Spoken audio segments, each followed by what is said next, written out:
அடையாளம் காட்டிய அதிமுகவிற்கு துரோகம் இழைத்த கணபதி ராஜ்குமார் தான் திமுகவின் வேட்பாளர் என்றால் கோவை தொகுதியில் போட்டியிட திமுகவில் ஒருவர் கூட இல்லையா என முன்னாள் அமைச்சர் SP வேலுமணி கேள்வி எழுப்பியுள்ளார்.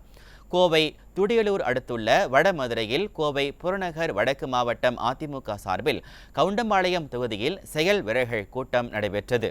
மாவட்ட செயலாளரும் சட்டமன்ற உறுப்பினருமான PRG அருண்குமார் தலைமையில் நடைபெற்ற இந்த கூட்டத்தில் சிறப்பு விருந்தினராக முன்னாள் அமைச்சரும் அதிமுக தலைமை நிலைய செயலாளருமான SP வேலுமணி கலந்து கொண்டு பேசினார்.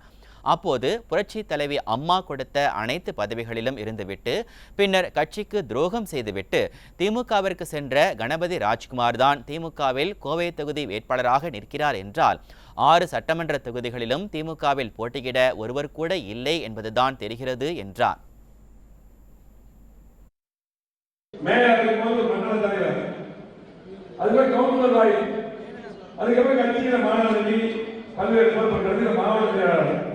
கடைசியா மேயர் இதெல்லாம் கொடுத்து அழகமாக அதிமுக புரட்சித்தலைவர் எம்ஜிஆர் உருவாக்க அற்புதமான இயக்கம் அதிமுகவுக்கு துரோகம் பண்ணிட்டு பொறுப்பெல்லாம் கொடுத்தது புரட்சித்தலைவர் அம்மாவுக்கு துரோகம் பண்ணிட்டு இந்த இயக்கத்துக்கு துரோகம் பண்ணிட்டு திமுக போயிட்டு இருந்தது நம்மளால விட்டுருவாங்க. எம்ஜிஆர் அவர்கள் கனவா இருக்காங்க, அம்மா கனவா இருக்காங்க, சும்மா விட்டுருவாங்களா? போட்டியே இல்லை.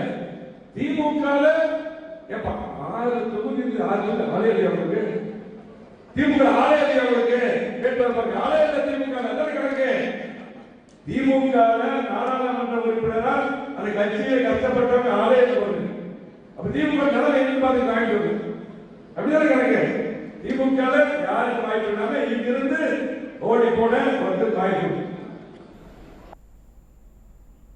பாஜகவில் போட்டியிடும் அண்ணாமலை முதலில் அனைத்து பூத்களுக்கும் வாக்குச்சாவடி முகவர்கள் போட்டுவிட்டு தேர்தலில் நிற்கட்டும் என்றார். கோவை தொகுதியில் அதிமுக வெற்றி வேட்பாளர் சிங்கே ராமச்சந்திரன் தான் வெற்றி பெறுவார் எனவும் தெரிவித்தார்.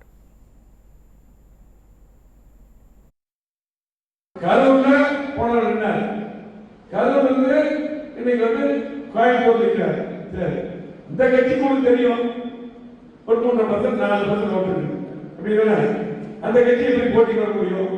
அந்த கட்சி வந்து எல்லா பூத்துக்கு 4 போட்டு போட்டி